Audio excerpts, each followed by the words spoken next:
all for coming to Wednesday's Writers and Readers series here at the Rosemont Writers Retreat. I'm very excited to have back with us again for the third summer, I think, Jillian Sullivan, all the way from New Zealand. Very excited. So Jillian Sullivan lives and writes in the Ida Valley in the South Island of New Zealand. She's published novels, collections of short stories, poetry, creative nonfiction, and memoir. She has a Master of Creative Writing from Massey University and teaches writing in New Zealand and America each year. Her awards include the Highlights Fiction Award, which is from America, the Kathleen Grattan Prize, and the Takahe Prize. I said it wrong, right? Good. No? Okay. Prize for Poetry in New Zealand. Last year, she won the Juncture Memoir Contest in America and the Aileen Mitchell Nonfiction Prize in Australia. She was also a runner-up for the Wallace Prize for Architectural Writing in New Zealand. So you're multi-continental and a world-renowned writer. Oh, world-renowned. Yeah, world-renowned. I dub thee world-renowned. Her latest book is a memoir, Away Home, which was published by Potton and Burton in 2016. This year she was the recipient of the Beatson Fellowship for a Senior Writer. And she has a lovely website. So please welcome Jillian Sullivan. So, I've been asking people, this is courtesy of Grant Clauser, what you would put on your coat of arms, because obviously everybody needs a coat of arms. So, a place, an animal, and a tool. Okay. So, my place would be the Manahirakia River, because I've just spent around 10 days walking the whole length from the mountains to the confluence. And so the river, my animal would be a horse. Not a sheep. I mean, it's New Zealand. No, you can pick your own animal. I gave my horse away when I shifted down south because it's the coldest place in New Zealand, and I travel a lot. And also she's really naughty. and my daughter said, "Mum, you're too old to have a horse like that." So an old horse. Okay, an old horse. And what's the tool? And a plastering trowel. I figured. Yeah, a wooden one. Okay. Yeah. Nice. I've got my own little wooden trowel. Excellent. So what was the last book you read? Or what are you reading now? I'm reading one now, and now my mind's gone blank. But yeah, it's called First Steps to Seeing by Emma Kidd. Okay. And it's about teaching us to look with complete awareness, using it's like the science from Goethe.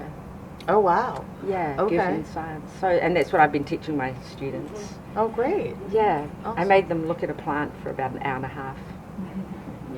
They just love me for it. Came up with 60, 70 Yeah. things.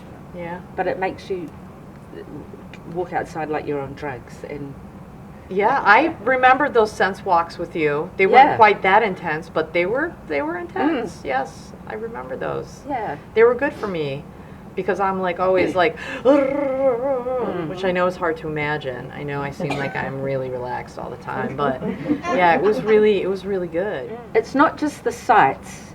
The unexpected deep and limpid pool, a jewel-like blue-green beneath white limestone cliffs, where wild pigeons have enlarged small cracks to small dark homes that look out from the cliff face like eyes, and the willow trees shading the ripple that feeds the pool, the water ruffling and tinkling over the cool stones and becoming almost still. These are place marks on the way, but it is holding the river in one length in my mind that brings respect. From standing in the waters of the confluence of the east and west branches, feeling the east water slower, warmer on my right thigh, and the left branch swift and cool on my left thigh. And following the river from those alpine clarity beginnings, feeling the swift push against my legs, the power of the water as I ford it, feet slipping on boulders, and through the long length of braided strands, where the pale, dried silt-covered rocks glare in the sun, and the way seems interminable to the far willows. The river each side clattering, gliding, making forays towards itself in shallow, wide ripples, joining one braid, then parting, then joining, singing all the while, flowing silent behind townships, hidden behind willows and rucked paddocks of black and white cows, behind Lauder and Becks and coming out at Omaka in pools and ripples beneath the bridge, the last pool deep to my thighs, the water warm and the rocks slimed under my boots. And then the river turns through the valley again, that sequence of ripple, glide, pull, over and over, each turn a new vision of light on water, and the continual voice of the river, rushing, clattering, or times of peace, quiet enough in a glide to hear the quails snickering, or watch a single blue heron turn and soar on outstretched wings and come into land on stones. The river broadening, becoming one width between willows, water shallow over brown stones, the edges thick with silt and algae. Where is the alpine power, the swift pull of the river, its tumble and swirl? I have seen the river turn to stream after a water take. I have seen the bulldozed ramparts where man has assured himself of his own plenty. And as each tributary clatters in, the river grows again, but it is a river without health or strength. Beyond the willows, the pivot irrigators turn and spray, and between the willows, in braids and pools, the river makes its way. There's the smell of wet silt and algae, the beginning rot of things. Under Shaky Bridge, where the townspeople come to play, this river, brown and shallow, is their river. There are children in small plastic boats, a young man standing in the shallows.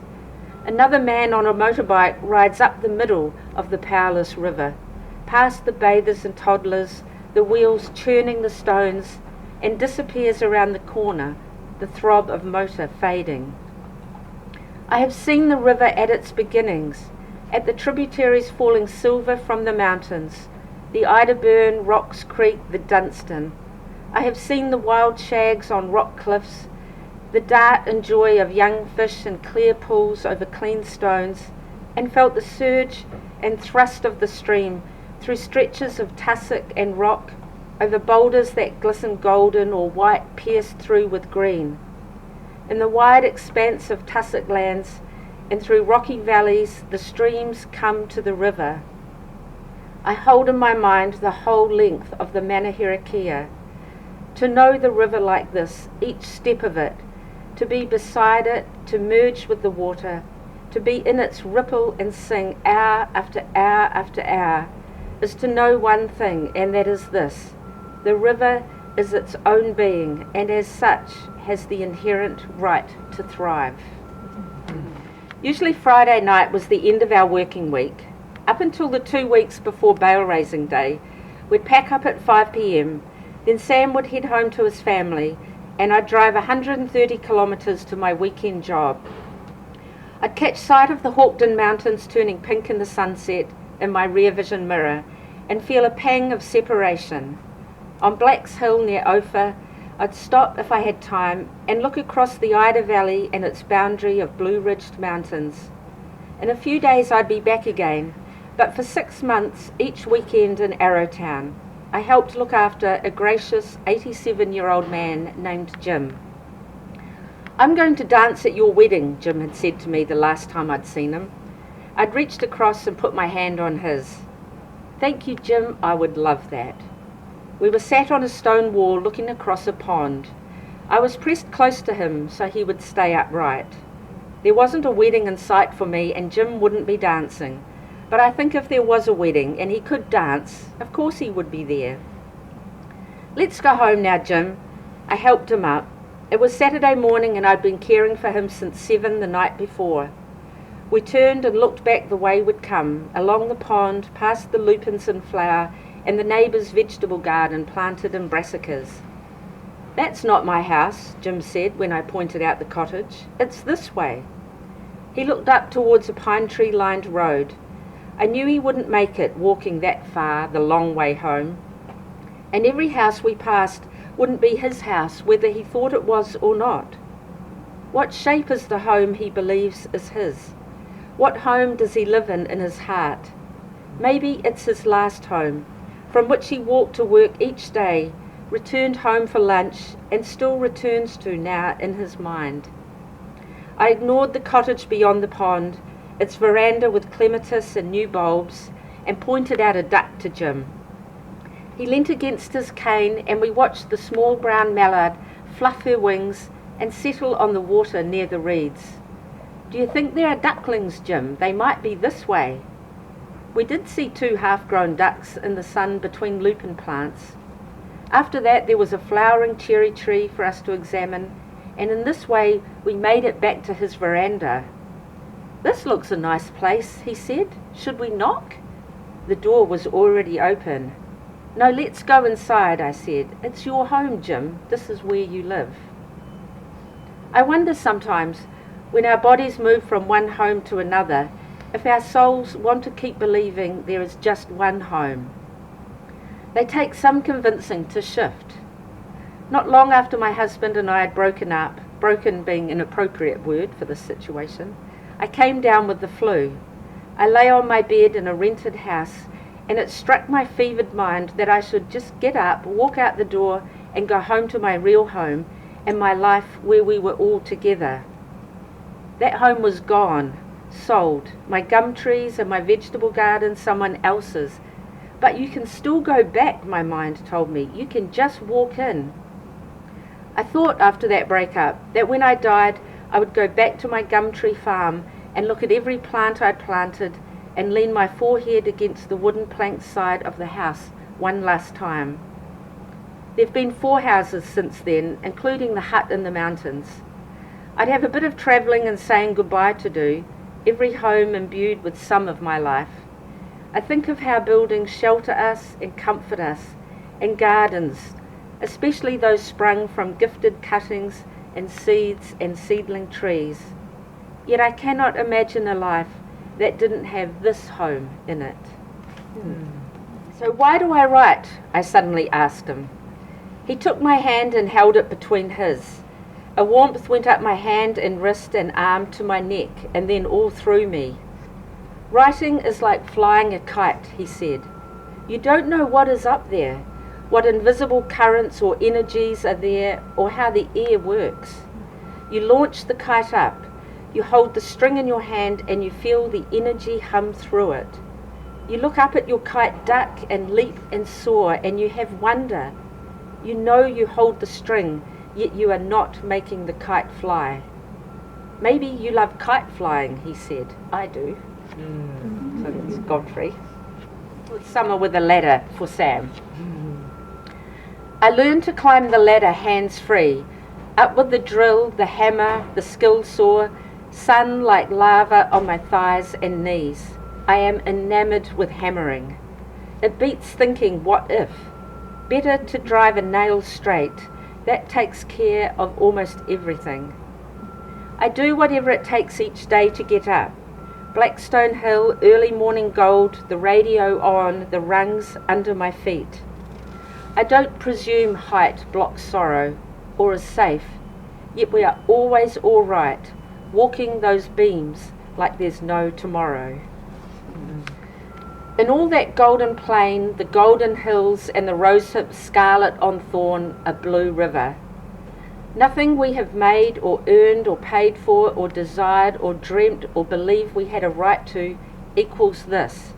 Water taking its own path of least resistance, free as any hawk to glide talon-shined and spangled or swift as any skylark rippling on air. We know we long for such clearness of direction, transparency right down to bedrock. Why then, if we cannot stand beside the hurl and skitter and say, this is us too, do we believe we are the chosen?